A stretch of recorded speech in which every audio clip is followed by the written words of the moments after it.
नमस्कार, स्वागत है आपका बिहार समाचार में। बिहार की जनता के लिए आज सरकार ने कई बड़ी घोषणाएं कर दी है। साथ ही बिहार में मुख्यमंत्री नीतीश कुमार जी फिर से बड़ा खेला कर सकते हैं। नीतीश कुमार जी पलटी मार सकते हैं। तेजस्वी यादव ने नीतीश कुमार जी से कहा कि नीतीश कुमार जी, समय आ गया है, अब गिरा दीजिए बीजेपी की सरकार। साथ ही बिहार में शराबबंदी को खत्म करने का ऐलान कर दिया गया है। शराबबंदी को लेकर बड़ी खबर है, तो आज बिहार और देश की बड़ी खबरों पर बात करेंगे। इससे पहले आपसे एक छोटी सी अनुरोध है, कृपया वीडियो को एक प्यारा सा लाइक अवश्य कर दीजिएगा। आपका लाइक करना ही हमारी मेहनत का फल होता है। इतिहास गवाह रहा है कि बिहार में जब जब कोई बड़ा काम हुआ है, वो नीतीश और लालू की जोड़ी ने ही किया है। और अब बिहार में सारे बड़े काम लालू और तेजस्वी की जोड़ी कर रहे हैं। इसके पहले भी मुख्यमंत्री नीतीश कुमार जी ने राजद के साथ आकर और तेजस्वी यादव के साथ मिलकर बिहार में जातिगत गणना करवाए और बिहार में आरक्षण के दायरे को 65% तक बढ़ाने का काम किया। लेकिन जैसे ही नीतीश कुमार जी पलटी मारकर बीजेपी के साथ आए हैं, आरक्षण के दायरे को नहीं बढ़ाने दिया जा रहा है। और अब तेजस्वी यादव ने मुख्यमंत्री नीतीश कुमार जी को बड़ा ऑफर दे दिया और कहा कि मुख्यमंत्री जी, एक बार और सही गिरा दीजिए एनडीए की सरकार और आइए हम साथ मिलकर बिहार का भला करते हैं। तेजस्वी यादव ने बड़ा ऑफर देते हुए कहा कि बीजेपी वाले यदि आपकी बात नहीं मानते हैं तो आप गिरा दीजिए सरकार। देखिए, लगातार मुख्यमंत्री नीतीश कुमार जी आरक्षण के दायरे को संविधान की 9वीं अनुसूची में शामिल करने की मांग कर रहे हैं, लेकिन बीजेपी वाले नीतीश कुमार की एक बात तक नहीं सुनते हैं। तो अब बड़ी खबर आ रही है कि नीतीश कुमार जी बिहार विधानसभा चुनाव से पहले एक बार फिर से पलटी मार सकते हैं। यदि नीतीश कुमार जी पलटी मारे तो सिर्फ बिहार में ही नहीं महागठबंधन की सरकार बनेगी, बल्कि केंद्र में भी इंडिया गठबंधन की सरकार बन सकती है। बिहार के मुख्यमंत्री नीतीश कुमार जी ने एक तरफ जहां घोषणा कर दी है कि बिहार में 34 लाख लोगों को रोजगार दिया जाएगा, साथ ही जल्द ही 12 लाख सरकारी नौकरियां दे दी जाएगी। नौकरी दिए जाने पर युद्ध स्तर पर काम हो रहा है और इसी साल दिसंबर तक 12 लाख सरकारी नौकरी दी जाएगी। तो इधर बीजेपी की तरफ से सम्राट चौधरी जी ने ऐलान कर दिया कि बिहार में गरीबों के लिए 10 लाख घर बनाए जाएंगे। इन्होंने कहा है कि बिहार में कोई भी अब बेघर नहीं रहेगा। बिहार में ग्रामीण क्षेत्रों में 10 लाख गरीबों के लिए घर बनाए जाएंगे। साथ ही ग्रामीण क्षेत्रों में जितने भी गरीब हैं, जिनके पास जमीन नहीं है, उन्हें जमीन देने का भी कार्य बिहार सरकार करेगी। एक तरफ जहां ग्रामीण क्षेत्रों में आवास दिया जाएगा, तो वहीं शहरी क्षेत्रों में गरीबों के लिए बहुमंजिला आवास बनाकर नीतीश सरकार गरीबों को फ्लैट दे देगी। देखिए, बड़ी खबर है कि बिहार में शहरी गरीबों के लिए बहुमंजिला आवास बनाने की तैयारी शुरू हो गई है और नीतीश कैबिनेट ने इस पर मुहर भी लगा दी।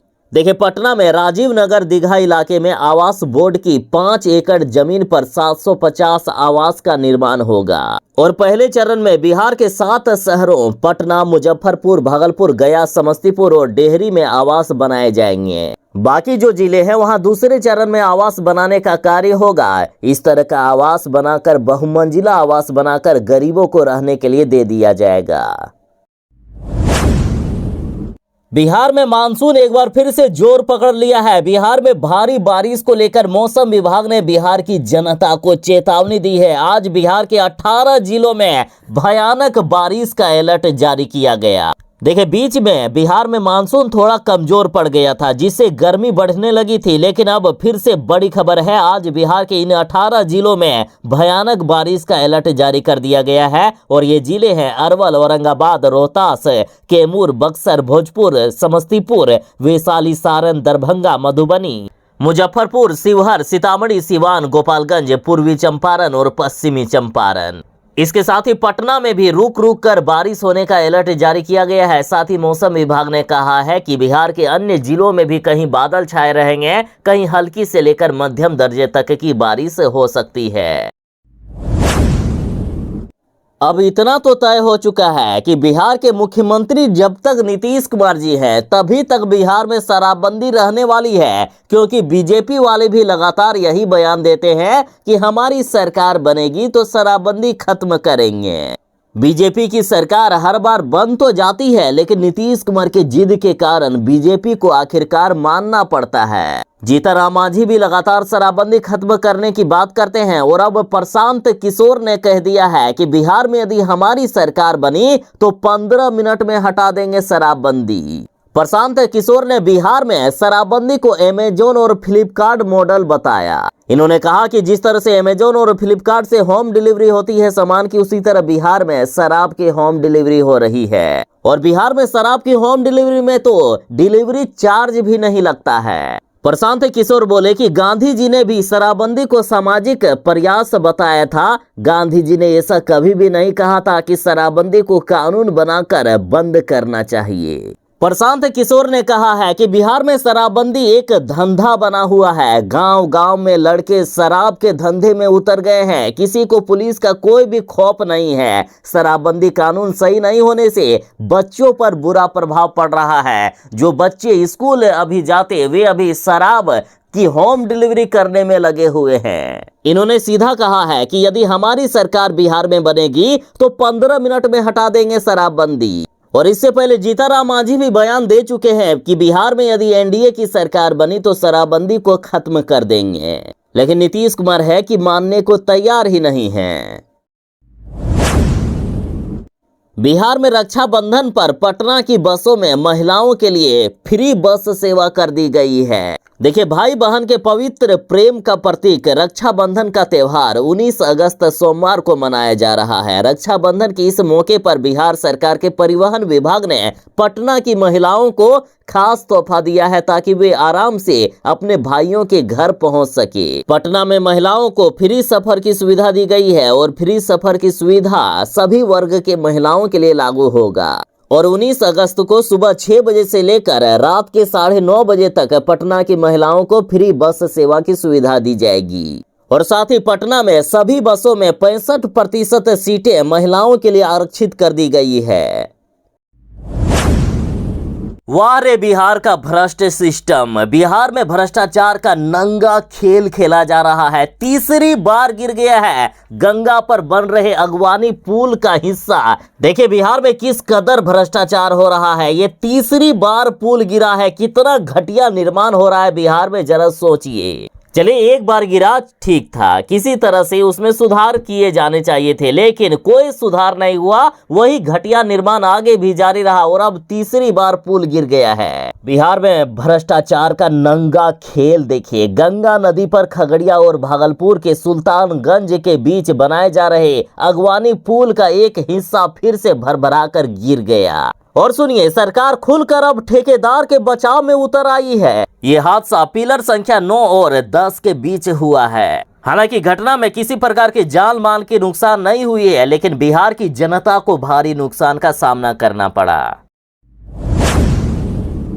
जब कोई बेवफा निकल जाए तो दिल टूट जाता है ना, उसी तरह से नीतीश कुमार जी का दिल टूट गया है। क्योंकि नीतीश कुमार जी ने जिनके कंधे में सौंपी थी शराबबंदी का जिम्मा, वही निकले बेवफा। देखिए, गांव में एक कहावत प्रचलित है कि जब मेढ़ ही खेत खाने लगे तो कौन आखिर बचा सकता है। बिहार में शराबबंदी कानून का किस्सा कुछ इसी तरह का है। नीतीश कुमार जी ने जिन पुलिस वालों को शराबबंदी सफल बनाने का जिम्मा दिया है, वही पुलिस वाले आज शराब की तस्करी कर रहे हैं। मिली जानकारी के अनुसार बक्सर के उत्पाद अधीक्षक दिलीप पाठक ही शराब की तस्करी के किंगपिन निकले। नतीजापन बक्सर के पुलिस अधीक्षक को गिरफ्तार करने का आदेश जारी करना पड़ा। और सुनिए, मिली जानकारी के अनुसार शराब की डिलीवरी करते हुए मुजफ्फरपुर पुलिस ने सीतामढ़ी के दरोगा रामेश्वर उरांव और जितेंद्र कुमार सुमन को भी पकड़ा है। तो वहीं सोनबरसा थानेदार मनीष कुमार शराब माफिया का इतना बड़ा हमदर्द निकले कि रात भर में ही थाने में लगी नई स्कॉर्पियो को बदलकर उसे पुराना कर दिया। तो इस तरह के कई मामले सामने आ चुके हैं जहां पुलिस वाले ही या तो शराब माफियाओं से मिले हुए हैं या खुद शराब तस्करी करते हुए पकड़े गए हैं। कई बार तो थानों में जब्त शराब को ही बेचने का मामला सामने आया है। तो आखिर क्या करेंगे नीतीश कुमार जब बेवफा निकल गई नीतीश कुमार की ही पुलिस। अब बिहार बाढ़ में नहीं डूबेगा। बिहार में बाढ़ का अस्थायी समाधान निकालेगी केंद्र सरकार। जल संसाधन मंत्री के साथ केंद्रीय कैबिनेट की बैठक हुई और अब बड़ी खुशखबरी है कि बिहार पर केंद्र सरकार मेहरबान हो गई है। बिहार को बाढ़ से बचाने के लिए खास कमेटी का गठन भी कर दिया गया है। देखिए, केंद्रीय जल आयोग मुख्य अभियंता की अध्यक्षता में 11 तकनीकी विशेषज्ञों की कमेटी बनाई गई है। ये कमेटी हर महीने केंद्र सरकार को रिपोर्ट देगी और ये बाढ़ नियंत्रण के लिए बिहार में योजनाएं तैयार करेगी। साथ ही बिहार में बाढ़ की समस्या को खत्म करने के लिए इस बार के आम बजट में बिहार को 11,500 करोड़ रुपए दिए गए हैं। साथ ही केंद्र सरकार अब नेपाल सरकार से भी बात करेगी और नेपाल के क्षेत्र में बड़े बड़े डैम बनाए जाएंगे, जिससे अब नेपाल का पानी बिहार में नहीं आएगा या कम मात्रा में आएगा। तो बिहार की सबसे बड़ी समस्या खत्म होने वाली है। बाढ़ की समस्या बिहार में हमेशा हमेशा के लिए खत्म होने वाली है। जब जनता द्वारा चुनी हुई सरकार आती है तो ऐसे ही बड़े बड़े काम होते हैं या बड़ी बड़ी घोषणाएं होती है। देखिए, पूर्णिया में निर्दलीय रूप से पप्पू यादव चुनाव जीते हैं। तो पूर्णिया सांसद पप्पू यादव ने सबसे बड़ा ऐलान कर दिया कि 3 महीने में यदि पूर्णिया में राम राज नहीं ला देंगे तो चौथे महीने मैं खुद इस्तीफा देकर चला जाऊंगा। साथ ही पप्पू यादव ने दावा किया है कि 2 साल के भीतर पूर्णिया को नंबर 1 बनाएंगे और पूर्णिया भ्रष्टाचार मुक्त करेंगे। पप्पू यादव ने ऐलान करते हुए कहा कि अगर पूर्णिया में 3 महीने में आम आदमी का राम राज नहीं आया तो चौथे महीने मैं खुद रिजाइन देकर चला जाऊंगा। साथ ही पप्पू यादव ने पूर्णिया के सभी अफसरों को टाइम दे दिया है कि 3 महीने के अंदर यदि जितने भी काम पेंडिंग है, जनता के सारे काम यदि पूरी नहीं हुए तो मैं खुद आऊंगा और दफ्तर में ताला मारकर चला जाऊंगा। सारे सरकारी दफ्तर में ताला मार दूंगा। साथ ही पप्पू यादव ने आम जनता से कहा है कि आप यदि जमीन का म्यूटेशन कराने या फिर किसी भी दूसरे विभाग में जाएं, जहां आपसे यदि कोई पैसे की मांग कर दे तो उसे दे देना और वो वीडियो बना लेना और मुझे भेज देना। मैं तुरंत उसे सस्पेंड करूंगा और सारे अधिकारी जो भी भ्रष्टाचार में लिप्त होगा सभी पर कार्रवाई करूंगा। साथ ही राशन कार्ड बनाने को लेकर भ्रष्ट अफसरों को चेतावनी देते हुए पप्पू यादव ने कहा है कि 3 महीने तक अगर राशन कार्ड आपके पास रह गया और आप लोगों को नहीं देते हैं तो चौथे महीने आपके दफ्तर में मैं ताला मार दूंगा। सरकारी अस्पतालों में अधिकतर गरीब मरीज जाते हैं। गरीबों के पास इतने पैसे नहीं है कि वे प्राइवेट अस्पतालों में इलाज करा सके और बिहार में भी डॉक्टरों की हड़ताल चल रही है। डॉक्टरों की हड़ताल ने ले ली मासूम की जान। बच्चे को कंधे पर लेकर इधर उधर भागते रहे परिजन। देखिए, कोलकाता में जिस तरह से महिला डॉक्टर के रेप के बाद हत्या कर दी गई, उसके बाद बिहार के डॉक्टर भी हड़ताल पर है। इस बीच एक तस्वीर सामने आई है जहां परिजन कहते रहे कि कोई तो बचा लो मेरे बच्चे को, लेकिन कोई भी डॉक्टर इनको बचाने को तैयार नहीं था और लास्ट में बच्चे की जान चली गई। खबर है बिहार के नालंदा से, जहां एक बच्चा तालाब में डूब गया था, जिसे आनन फानन में परिजन अस्पताल लेकर पहुंच तो गए, लेकिन इमरजेंसी में कोई डॉक्टर मौजूद नहीं था। परिजन इधर उधर भटकते रहे और अंत में बच्चे की मौत हो गई। अब रेलवे भी सुरक्षित नहीं रहा। हर महीने ट्रेन हादसे की खबर सामने आती है और अब देखिए ताजा मामला सामने आया है। साबरमती एक्सप्रेस के 22 डब्बे पटरी से उतर गए। इस वक्त की बड़ी खबर कानपुर से निकलकर सामने आ रही है, जहां साबरमती एक्सप्रेस डिरेल हो गई है। ये ट्रेन 19168 वाराणसी से अहमदाबाद जा रही थी और ये बड़ा हादसा गोविंदपुर रेलवे स्टेशन के पास हुआ है। हालांकि यात्री अभी सुरक्षित हैं। तो आखिर हुआ क्या था? तो देखिए, ड्राइवर की शुरुआती रिपोर्ट के अनुसार माना जा रहा है कि इंजन पर एक पत्थर गिरा था, जिससे इंजन के केटल गार्ड को काफी नुकसान पहुंचा। भारतीय रेलवे फिलहाल इस घटना की जांच कर रही है।